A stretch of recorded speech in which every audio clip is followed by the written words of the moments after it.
A'udzubillahi minasyaitonirrajim. Bismillahirrahmanirrahim. Kita lanjutkan halaman 162. Kebijakan pemerintah untuk mendorong ekspor. Yang pertama, memudahkan kepada produsen. Sudah ya kemarinnya, nilai tukar sudah ini. Yang ini halaman 163. Halaman 163, meningkatkan promosi. Promosi itu saya ambil contoh. Nah ini,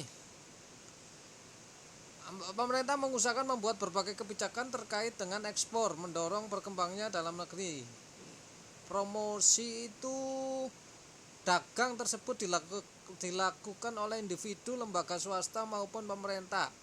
Pemerintah dapat menangani promosi dan pusat informasi dalam negeri, di luar negeri, contohnya kantor-kantor pusat promosi dagang Indonesia dan lain sebagainya. Jadi promosi itu seperti iklan sabun di TV, iklan sampo itu. Keadaan pasar luar negeri, besar atau kecilnya permintaan dan penawaran dari berbagai negara dapat mempengaruhi harga pasar dunia. Apabila permintaan di pasar dunia lebih banyak daripada penawaran, maka harga cenderung naik. Sebaliknya dan sebaliknya.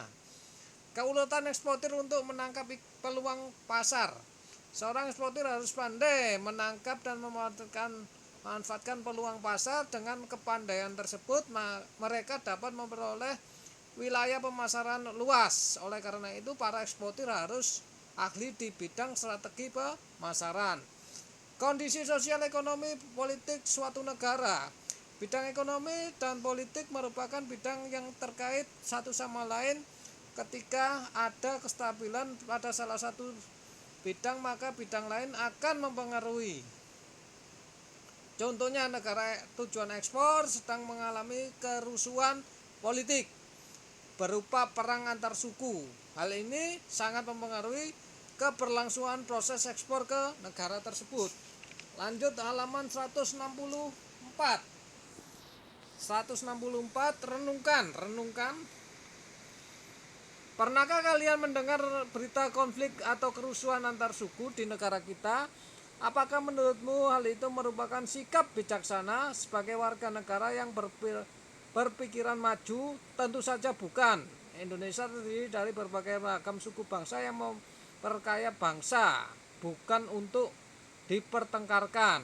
Nah ini, halaman 164, manfaat perdagangan antar negara menurut Saldon Sukirno tahun 2010. Manfaat perdagangan antar negara adalah sebagai berikut: memperoleh keuntungan dengan adanya spesialisasi produk unggul yang khas di tiap-tiap negara. Produsen dapat menghasilkan produk dengan efisien. Memperoleh barang yang tepat dapat diproduksi dalam negeri. Setiap negara memiliki sumber daya yang belum tentu dimiliki oleh negara lain, sehingga hasil produksi tiap negara pun berbeda pula. Halaman 165, menjalin persahabatan antar negara. Jalinan persahabatan antar negara menjadi hal yang sangat penting di era globalisasi. Adanya perdagangan antar negara akan lebih mempermudah terjalinnya persahabatan. Transfer teknologi modern. Untuk menggunakan barang-barang impor berteknologi tinggi dibutuhkan pengetahuan dan keterampilan. Maka pada umumnya importir memberikan pelatihan penggunaan teknologi tersebut.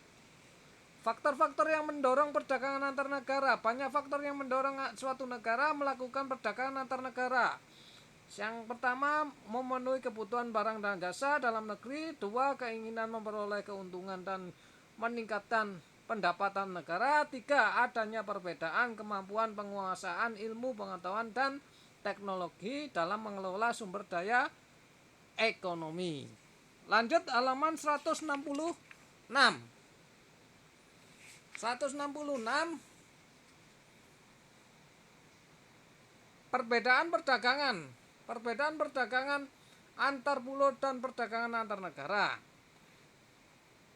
Yang pertama, peluang perdagangan yang luas. Pada perdagangan antar negara, suatu negara dapat menjual barang atau jasa ke negara lain dan bisa membeli barang dan jasa dari negara lain. Yang kedua, adanya kedaulatan bangsa.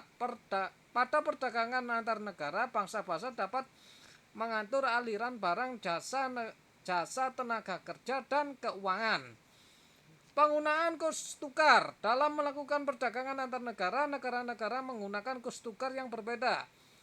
Ini berbeda dengan perdagangan domestik yang menggunakan satu kurs tukar. Perdagangan antar negara juga membutuhkan sistem keuangan antar negara yang dapat memastikan kelancaran aliran mata uang ini. Penguatan ekonomi maritim agrikultur di Indonesia. Penguatan ekonomi maritim. Dalam uraian materi tentang perdagangan antar negara, kalian telah mempelajari tentang ekspor dan impor. Kalian tentu memahami bahwa aktivitas ekspor dan impor diperlukan barang jasa sebagai komoditi perdagangan antar negara. Halaman 167, potensi ekonomi maritim Indonesia. Sebelum memahami tentang potensi maritim Indonesia dan hambatan pengembangannya, kalian perlu memahami terlebih dahulu tentang apa itu ekonomi maritim. Nah, ini gambar 3.11, nelayan sedang mengumpulkan hasil tangkapan ikan serta seorang nelayan sedang menjemur ikan.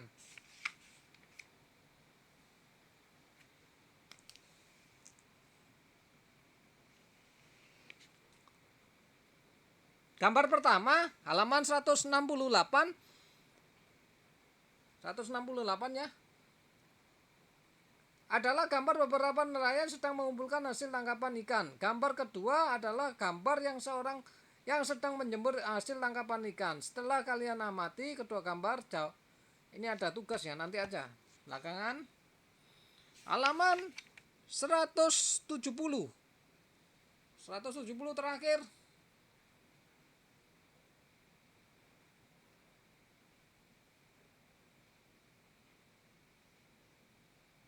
Itu aja yang saya sampaikan, kurang lebihnya mohon maaf. Assalamualaikum warahmatullahi wabarakatuh.